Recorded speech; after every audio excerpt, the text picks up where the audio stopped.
We'll explain later why they pick on me if I'm not doing names properly. Prepare to freeze. All right, guys. This is Mr. Adam MacArthur, who is in a wonderful Disney show called Star versus the Forces of Evil. He has also been in all kinds of cool stuff, including Star Wars: The Clone Wars, which I like. All right, come on with questions. Thank you, sweetheart. Hey, Adam. What's up? Yo. How you doing, buddy? All right, so my question is, so for people that want to be a voice actor, what is some advice that you could give them, and like, how can they practice when it comes to like emotional scenes and doing all types of stuff like that? Yeah, that's a great question. There's so many different ways that you can make it happen. I think we live in a time where you could do things like TikTok, you could do things like YouTube, you could also go a more traditional route, which is like just coming up through some acting classes. I think for people who are trying to get into the industry, the thing that they see is stuff like this. They'll see actors at like conventions. They're like, I want to do that. But they forget that it all starts with acting. All starts with acting. It doesn't really matter what kind of acting you do. If you want to do theater, if you want to do on camera, if you want to do specifically voiceover classes, it all comes down to just being a good actor and working on your craft, which is, that's what they say. It's always a little cheesy to me. It's like, but yeah, working on your craft, like practicing, learning how to do that. As you become an actor and as you take more acting classes, I always say being an actor is like going to therapy all the time, because you're forced to face a lot of things that you might, issues you might have, things that you need to work on, whatever, as you explore like being able to release emotions when you are working on scenes and stuff like that. So for someone who's wanting to come up, there's an amazing website called iwanttobeavoiceactor.com. D. Bradley Baker, who is a legend in the VO industry, created that website. It has a plethora of information on it. It's an amazing resource for people, whether you're like just trying to break in, you're slightly established, or you're well established. There's lots of good reminders on there. But yeah, it all comes down to acting. So if it's something you're wanting to do, go get in some acting classes and kind of go from there, I would say. Yeah. Appreciate it. Of course. How you doing? What's up, man? I'm good. Thank you, by the way, for coming to MomoCon. This is Glenn Malone with Complete Nerd Authority. The question I have for you is, what was your experience with Jujutsu Kaisen? Like, how was that for you? My experience on JJK was amazing. It's like a multi-part answer, I guess. We started recording Jujutsu Kaisen in October of 2020, so pandemic was like going hard. We were not recording in studios. We were recording everything from our homes. So it was a very unique experience. Jujutsu Kaisen was also the first anime I had ever done. So my first time in that genre. Only my second anime audition. I've been voice acting since the late 90s, but and done many other animated series, but this was my first anime. So new genre during a pandemic. We were all required to be our own home engineers, so like adjusting audio levels and stuff like that. It was with a new studio, it was with a new director, so I had a lot of like stress going into the first season. I'm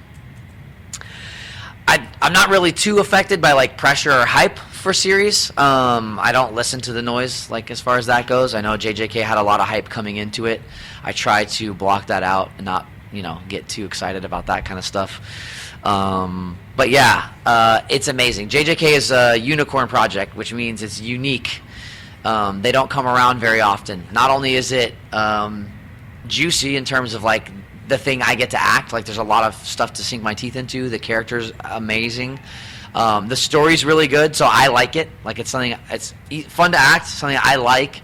And then the other thing that makes it a unicorn show is the fan response. So it's a massively popular show. So I'm kind of getting to experience the series on a lot of levels, which is really cool. So yeah, it's been wild. And it's crazy to think for a character like Yuji, who wasn't in the movie, the only thing that fans have interacted with, if they're anime only, like obviously there's the manga, but if they're anime only, is the first 24 episodes. And that ended in May of 2021. We're like 2 years apart from that. And the fan reaction is only getting stronger as we go on. So I don't know if you guys remember, like My Hero Academia didn't really pop off until season 3. And we're only in season 1, and it's already crazy. So I'm grateful. I'm very, very grateful. Like I said, I've been doing this a long time. I've had nothing. So I'm very much enjoying the craziness that is the love for Jujutsu Kaisen. So yeah, appreciate the question, man. Thank you. What's up, man? How you doing? Good. My question: what anime world would you want to live in, and why?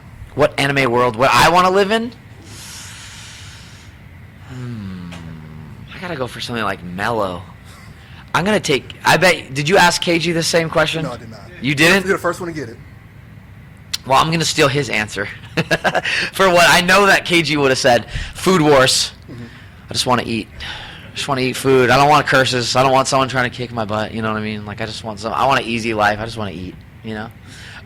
That's my answer. Thank you. Of course. How you doing, JB? JB versus the world. What's up, man? Quick question. Yes. I see you did Star Wars: The Clone Wars. Yes. When did you fall in love with Star Wars? When did you fall in love with it? How? Who's your favorite character? Okay, so there's two things I always wanted to do since I was a kid. That was martial arts and be an actor. I used to beg my parents to put me in kung fu and to get me an agent. Like my earliest memories are of that. So I started martial arts when I was 11, and I was competing very heavily in martial arts from childhood through like post-college. Like really like for a long, long time. I was so involved, I missed like normal people stuff. So like movies, music. When I went to college and like people were like, what kind of music do you listen to? I'm like, whatever's on the radio, like I don't know, or like whatever my teacher had on when we were like training. Like I just didn't have an awareness of lots of stuff. I grew up in the 80s, so like I did know like when I was a kid, like Ninja Turtles and things like that. And I have an older brother who was born, thank you so much, older brother who was born in 1970, and he came up on Star Wars. So I kind of got a lot of that stuff through him, like over family dinners and stuff like that. So I would say that I had a really big awareness of Star Wars and how important it was to like culturally significant it was, I would say. But I also just like didn't have time to do stuff, and I was never at home to watch movies or go to the movies or things like that until much later. So I came to the Star Wars fandom significantly later. But I was a fan of Star Wars: The Clone Wars when it was on Cartoon Network, and then when I got an audition for season 3, first 3 episodes of season 4 are the ones that I was in. I didn't know that it was Star Wars. Everything had code names. So I got this audition for this character, and they gave me an example of a character they wanted it to sound like. They sort of had like an Admiral Akbar-esque reference. So I was like, oh, I wonder if this is Star Wars. I don't know. Didn't know. Get the call that I booked it. They're like, okay, you booked the show. Go to this studio at this time. And I'm like, okay. So I go. I'm sitting in a waiting room all by myself. No one was there. And a PA walks out, and she hands me a piece of paper, and she's like, we'll be right with you. And I'm like, what show is... Like, couldn't get anything out. She's already gone. She's like around the corner. I'm like, dang. Like, okay. I'm like, what is this? I think it's a contract, something like that. It's a letter, okay?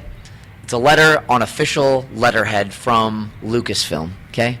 And it says, Dear Mr. MacArthur, on behalf of George Lucas, we'd like to welcome you to the Star Wars family. And I was like, I gotta go call my mom. I was like, I've got to go tell someone about this, which you're not supposed to do. But yeah, so that was kind of like my entry point, really.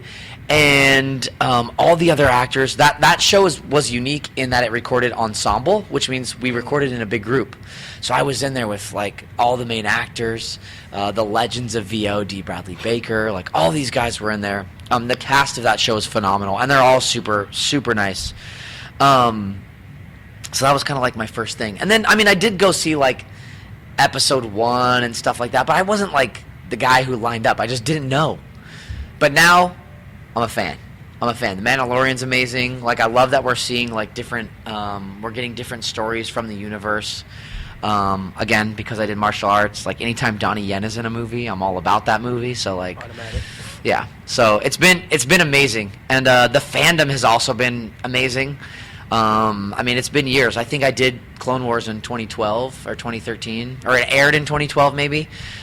People come up and ask for pictures of Prince Lee Char. I heard we just saw him. I'm not caught up on this season of Mandalorian yet, but I heard we just saw him like briefly in like a cold open for one of the episodes. We saw Lee Char, I think, Prince of the Mon Cala. So yeah, it's been amazing. It's really cool to be a part of. I hope one day I get up to Skywalker Ranch. I get to like tour that place or something like that. It'd be super cool. So yeah, you guys are all invited. Yeah. All right. Thank you. Thanks, man. Appreciate you. Good afternoon. Hello. James with the Lookout Anime Network. What's up, James? I just wanted to know if there's any scenes in the upcoming season 2 of Jujutsu Kaisen, or even possibly after that, that you're looking forward to record as Yuji, or maybe even scenes that you're excited to see your castmates record as their characters. Oh man, I want to keep this as spoiler free as possible, but I think season 2 is going to be absolute fire. Do you read the manga? Yes. Okay, so I think seeing that animated, I think we're so lucky. The source material is amazing, but Mappa is also doing such good work. The animation we saw in season 1 was incredible. What we've seen so far in the trailers for season 2, the animation looks amazing. The whole Shibuya arc, I think, is just going to be absolute fire. We're going to wreck people. If you're anime only and you're watching this, I've been telling people that I've been calling it season 2 Jujutsu Kaisen, just because you're going to get jacked up. It's going to be amazing. So I would say Shibuya, like all of Shibuya, for both reasons, for things that I'll get to do as an actor, that I'll get to see finally animated, and that I'm excited to see from my castmates. Yeah. I think it's going to be pretty amazing. So yeah, I'm I'm excited to see it. looking forward to it. We don't have to wait that much longer. Yeah. I saw a tweet yesterday. It was like 40 days till season 2. I'm like, let's go. July's right around the corner. Huh? July's right around the corner. Yep. Take care. Thanks, man. Appreciate it. Hey, how you doing? What's up? So, a few years ago, I got snowed in at an airport, and I ended up watching 8 episodes of Star versus the Forces of Evil, a show I'd Amazing. never heard of before. Amazing. Trapped in the airport hotel. Okay. I actually really enjoyed it. I'm not somebody who watches shows like that typically, but I noticed that you guys had this like amazing chemistry between you and the lead actress whose name is escaping me. Eden Shear. Yeah. Did you guys like do that together in the same room, or what? So we didn't. We actually recorded most of the episodes of Star. We did 4 seasons. Each season was, it was like 52 episodes, but like they showed the episodes were 11 minutes, so it was like 2 episodes, so it was 26, like airings. Our first 2 episodes we recorded together, and the finale we recorded together. But every other episode, all other 200 whatever it is episodes, we did separately. But from the first time we met, it was just, I think that is why we both got cast. Is when we recorded the pilot as our like final audition to be those people, and I'm pretty sure Eden was already going to be Star, and they were just making sure that I was going to be Marco, because she's really famous and I'm just a guy. We had so much fun in the booth. And what was really cool was Eden is known for playing Sue Heck on The Middle, which was a wildly popular sitcom on ABC at the time. And I came in and I was like, have you done this before? Like, have you been on anything? And she's like, this is my first voiceover thing. And she was actually like a little bit nervous, and she kind of expressed that to me. And when I heard that, I was like, you know what? I'm not going to worry about how good I'm doing. I said, my job is to make her look as good as possible, to make sure that she feels comfortable and that we just like have a good time, and that nerves aren't the reason that get in our way. And we had so much fun. We just had so much fun recording that initial, like the first episode was the pilot, so it ended up airing, and we recorded that together. So yeah, I think a lot of that is a testament to the casting directors at Disney TVA, TV Animation. They're all really sweet people. They're amazing. They're really talented and good at their jobs, and it's their job to pair people together that they know are going to fit well together.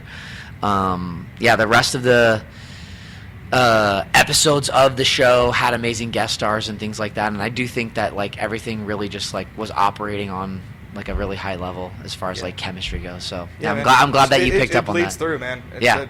I appreciate that, dude. Thank you so much. How you doing? What's up? Adarian from the Lookout Network as well. Nice to meet you. So I see that you recorded Chifuyu from Tokyo Revengers. Tokyo Revengers, yes. What are your thoughts on the series, and what was the experience like recording for that? Oh man. So the same studio that does Jujutsu Kaisen does Tokyo Revengers, Studiopolis in Los Angeles. And they handed me a gift with a bow wrapped on it that was the role of Chifuyu. I didn't have to audition anything. They just called me up and said, we have this good boy, and we need a good boy voice. I voice good boys. Marco Itadori, Chifuyu.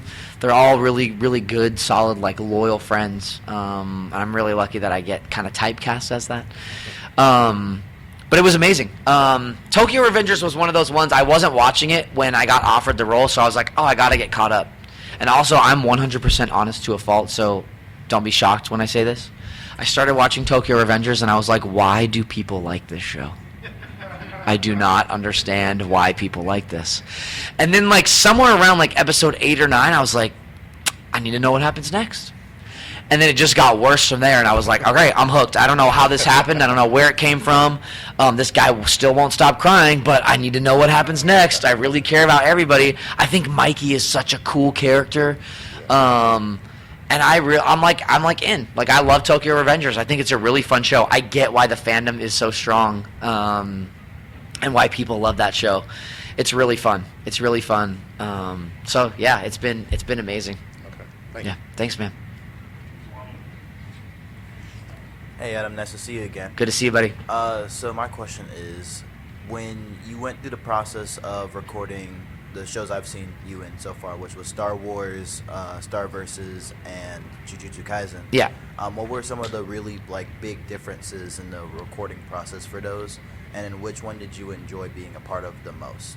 Ooh, look, anytime I'm getting a paycheck, I'm happy. I'm happy to be there. I'll show up with a smile on my face. When I'm in that booth, it's my favorite role I've ever done. Do you know what I'm saying? And I learned that from Rob Paulson, who's been working a very long time, and I would like to also do the same thing. But it's massively different. Recording a show, like a Western animated show, versus dubbing like something that is made in Japan and stuff like that. When you record a show like Star Wars Clone Wars or Star versus the Forces of Evil, when I go in, I'm lucky if I see any kind of drawing at all. There's definitely no animation done. Maybe you'll see a storyboard, which could just be a static image that's like a sketch, basically. Sometimes they edit those together and you'll see like general movement, but even then it's like stop motion. And then I have a script. What's really cool about that is there's a lot of opportunity for improv, ad-libbing, seeing what else you can bring to the character, what I call the life between the lines, which they can then animate to. You know, sometimes in a series like Star Wars Clone Wars, for example, Prince Lee Char had just lost his father, and he was tasked with kind of rising up really quickly to then lead the people of Mon Cala. And a lot of people didn't want him to be the new prince or the king or whatever. So there was a lot of moments where, you know, he would be like having a hard time with something, and then, you know, the line might be like this is totally made up, but it's like, you know, like, what am I gonna do? I'll never be my father. And, you know, like, some people might say, like, what am I gonna do? I'll never be my father. But when you're there animating to whatever you do, it could be like, what am I gonna do? I'll never be my father, you know, like, and they can like make his chest rise, and you can see those breaths, and you can really hit those emotional moments, and, you know, they animate that beautifully. Same thing with Star. Lots of humor and stuff came in between the lines. Marco like hitches in his voice, screams. Marco's constantly screaming for Star. Varying lengths of stuff. So sometimes they'll write something that's really funny. There was a character in an episode of Star versus the Forces of Evil who made pizza. And Marco loved his pizza, and I want to say, I forget what he yelled, but there was like varying lengths of like, Marco, and I was like, how long do they want this to go on? I'm like, it would be hilarious if it went on for like 3 minutes, and that was just the episode. Very Family Guy-esque kind of humor. But, you know, we record varying lengths, and then they animate it to that. Jujutsu Kaisen, much different. All the animation's completely finished. It's like acting in a box. You have a start and an end, so you have to do all your acting within that. And there's very little moments, unless the character's back is to the camera and you don't see them, that you get to add something or like kind of breathe life into it. So I call it acting within a box. It all goes back to acting, like I said about the voice acting. You know, when we were talking about that, it all goes back to acting. It's just the technique is slightly different. You know, so you do have to have an eye. It's rubbing your stomach and patting your head when you're dubbing. You're watching somebody start to move a mouth. You have to fit it in. You have to end it at the same time. All of that stuff, and also like be acting, not just like reading. So you're doing a lot of things at once. I liken it to like vocal gymnastics, but it's super fun. It's super fun. It's just another like technique. Yeah. So it's either way, you're having fun for different reasons. So Great. Yeah. Thank you. Of course, dude. Q's going to be our last question. Okay.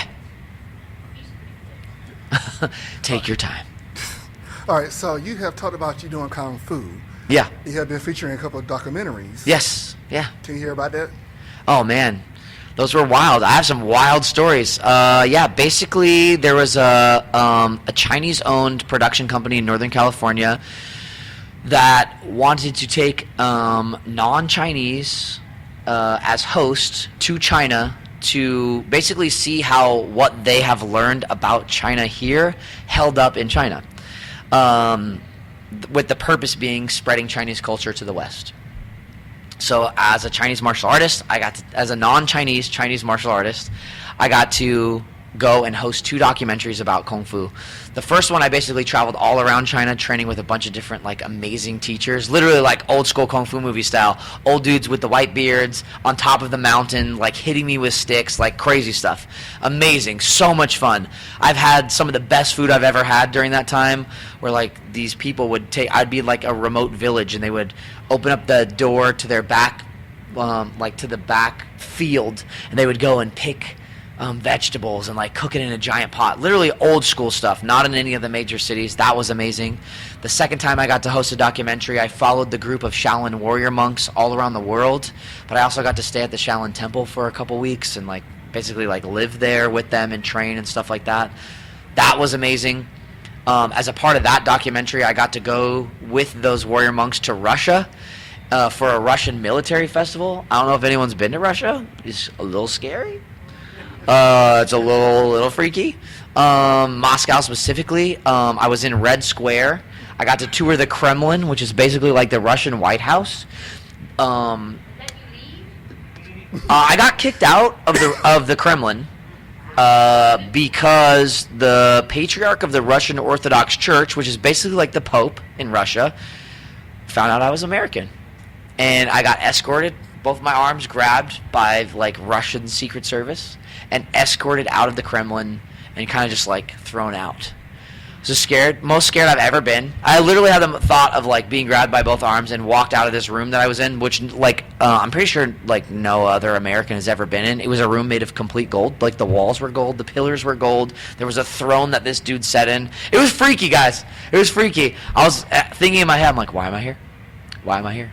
And then I got grabbed and was escorted out. I was like, I don't know if I'm gonna die. Like, am I like legitimately? I was like, am I dying in Russia? Like, is this it? You know? And they just like escorted me out. It's like it was fine, but still, I also think like it's hard to know like is the information that I've been fed my whole life, is it real? Are they actually nice? But no, like you don't smile at anybody. I smile at people all the time.